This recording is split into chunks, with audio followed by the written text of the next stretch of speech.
So George Santos, they tried to expel him from Congress 2 times before, and they failed. It didn't work. But now there was this big report that came out, and it explained, hey, here are all the crimes that we already knew he committed before, and some extras that you didn't know about. Let me lay out some information on that.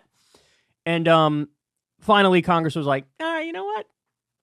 We're donezo. Gone. Go away. A lot of Republicans voted against him, too. I mean, people view him as almost a caricature of a corrupt congressman. I am actually floored and shocked that somebody like George Santos exists where, I mean, I think it's fair to say over 95% of the stuff he says is just a purposeful lie. He is the quintessential con man, fraudster. He's lied about everything. He's a joke of a human being, but also in a sense, he's got the most American story of all time. I mean, it feels like this is what our country has become. We're like a nation of George Santoses in some ways, certainly the people who make it, whether it be in the business world or it be in the political world. But anyway, get this. So he was just expelled. We get news like a day after that there's a George Santos movie in the works at HBO from the same guy who made Veep. Okay, so let me give you some of the information on this, and then I have what may be a controversial take on it. The meteoric political rise of George Santos and the web of fabulous tales it was built on are getting movie treatment. HBO Films has optioned the rights to Mark Chusano's new book, The Fabulist, The Lying, Hustling, Grifting, Stealing, and Very American Legend of George Santos, which was published on November 28, 2023. The news comes on the heels of Santos's Washington, D.C. career coming to a dramatic end yesterday when he was expelled from Congress for alleged ethics violations, including donor funds spent on racy subscription website OnlyFans and Botox treatments. He has denied the charges and vowed to fight back. That's adorable. The film, now in development, is described as a forensic and darkly comic look at the crazy, unprecedented congressional race on Long Island that led to Santos being elected to Congress. It comes from Frank Rich, who executive produced HBO's Emmy-winning Washington, D.C. satire Veep, as well as the network's Emmy-winning drama Succession. Succession was a good show. You guys got to check that out. I'm sure most of you have. For those of you who haven't, recommended. Written by Mike Makowski, the film tells the story of a seemingly minor local race that wound up a battle for the soul of Long Island and unexpectedly carved the path for the world's most famous and now disgraced congressman. Imagine being the most disgraced congressman of all time. By the way, people who had been expelled from the House in the past, I think like most of them were literal Confederates. And now George Santos. It follows the Gatsby-esque journey of a man from nowhere who exploited the system, waged war on truth, and swindled one of the wealthiest districts in the country to achieve his American dream. Rich and Makowski executive produced, with Chusano serving as a consulting producer. That's the guy who wrote the book. Before he was even sworn into Congress in January, Santos attracted widespread attention as revelations came to light of the fabrications of his resume and background. He already faces criminal charges, with the DOJ having filed an array of additional counts against him last month, including wire fraud and identity theft. He has pleaded not guilty. Okay. So, I mean, look, do we really need to get back into the specifics of it? I mean, I guess we can get into some of them, but one of the biggest lies, in my opinion, that he told is there was a wounded veteran who had a sick dog, and he needed money for a surgery for that sick dog. I think it was a cancer surgery. And so George Santos is like, great idea. Let's make sure we raise some money for you. I'm going to do a GoFundMe for you. And the guy was like, all right, yeah, thank you. You're helping save my dog here. He raised a bunch of money and then he stole it. And when the wounded veteran tried to call him to, get more information and get the money, the line was disconnected. He literally stole money from a sick dog of a wounded veteran. Like, it doesn't get more extreme than that. Remember, he said he was Jewish. He's not Jewish. He very famously said he went to a specific college and played high-level volleyball there. He didn't go to that college, and he didn't play volleyball. He said his mom died in 9/11. She didn't die in 9/11. I mean, the lists are absurd. My favorite is that one of the things he said is, I worked at Goldman Sachs. Okay, first of all, he didn't, as Goldman Sachs verified. We've never heard of this guy. We don't even know what you're talking about. But also, why would you tell people you worked at Goldman Sachs? Goldman Sachs is like, cornerstone of a company that anybody involved in politics, tangentially or not, is like, you mean those scumbag fraudsters?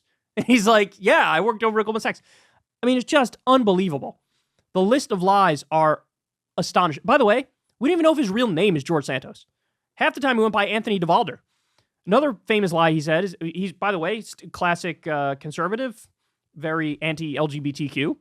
And he said he was gay, but he's married to a woman. Then he said, oh, I was never a drag queen. I don't know what you're talking about. Then there were pictures and videos that came out of him in Brazil as a drag queen. He also did check fraud and credit card fraud and stole from his friend in Brazil. I mean, again, on and on and on and on. Okay, so I told you I had a little bit of a controversial hot take on this one. So here are my thoughts. I don't know if they should make a movie on him, because I feel like without trying to do it, we really do end up incentivizing and rewarding the biggest frauds and crooks in the country. Like, why does this guy deserve to have a movie made after him? He's like the worst person in the country. And, you could say like, oh no, it's not really incentivizing it, but I don't know. Is it really? Because like, if somebody has no talents, no ability, and they're particularly shameless and unscrupulous, they might say, well, I have no path to making it in my life, so why don't I become the world's most sleazy con man and fraud? And then when I get caught, it'll be fine, because maybe HBO will make a movie about me, and I'll be famous in that respect. So I don't know if it's the best idea to make movies. I don't want to incentivize more George Santoses out there. There was a time when they were shunned and shamed and, kicked to the curb and laughed out of town and never taken seriously. And look, here's the main point. In order to make this movie good, this documentary movie, whatever you want to call it, I think it's a movie or like a good show it's acting. It's not like just historical retelling. You would need to make him like an anti-hero type figure. You understand what I'm saying? So like Tony Soprano, classic anti-hero. Everybody loves The Sopranos. Great show, but he's an anti-hero. And it's like, you root for him, but you shouldn't. Walter White, Breaking Bad, anti-hero. And it's like, I'm a big fan of the anti-hero genre.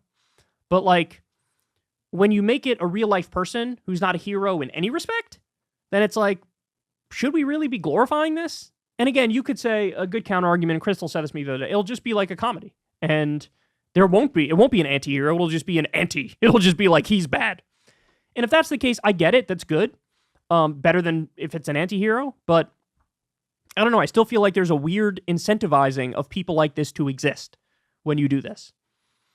Now, look, I'm going to be a massive hypocrite here at the end, and I'm going to contradict myself colossally, because am I going to watch this? You bet your fucking ass I'm going to watch this. Which, again, I know it's a hypocritical thing to say, but, like, do you guys understand what I'm saying? I don't want to incentivize more George Santoses. I don't want to incentivize more Donald Trump-style people. I don't want to incentivize, like, there's regular politician corrupt, which is bad enough, and then there's George Santos corrupt. And, like, should we really be putting a spotlight on this and highlighting it and maybe creating more of them by some unscrupulous actor? Like, I'm going to lean more into my crimes because, look, George Santos has a movie made about him. And, look, it's largely unfair. Everything I'm saying is largely unfair until we actually see the work of art, until we see the show or the movie. Like, it's unfair until we see it. That's just a fact. But I feel like it'll be good if he is an anti-hero, but do we really want to make him an anti-hero? Do we really want to say, like, this is a viable path in this country? But unfortunately, like they even pointed out in the article, this is uniquely American now. George Santos is uniquely American. And that's not good. I don't want us to be known for being the biggest frauds. But we probably already are known as that, and we're dangerously close to that. And I don't know. Just feels like the continued breakdown of the fabric of society, and we're all watching it and cheering on because it's entertaining. And that is the upside. It's entertaining, but also it's really soul-crushing that this is what we are. We're a nation of George Santoses, and we're going to put him on a pedestal in one way, shape, or form. I don't know. Am I being unfair? Am I being unkind here? Is my take too extreme? I'm curious what all you guys think. I can certainly be talked out of this position, but my gut instinct is don't make a movie. Don't do a show on him. Don't make a movie about him, because it's going to be good, and he's going to be an anti-hero, and then there's going to be more like George Santoses out there, and they're going to lean into their crimes more. And I don't want any George Santoses. None. Zero. He's the sign of a failing, decrepit nation. Hey, y'all, do me a favor and like and subscribe. It helps out big time in the algorithm. Click the bell as well for notifications when videos drop, and watch that video on screen right now. You know you want to.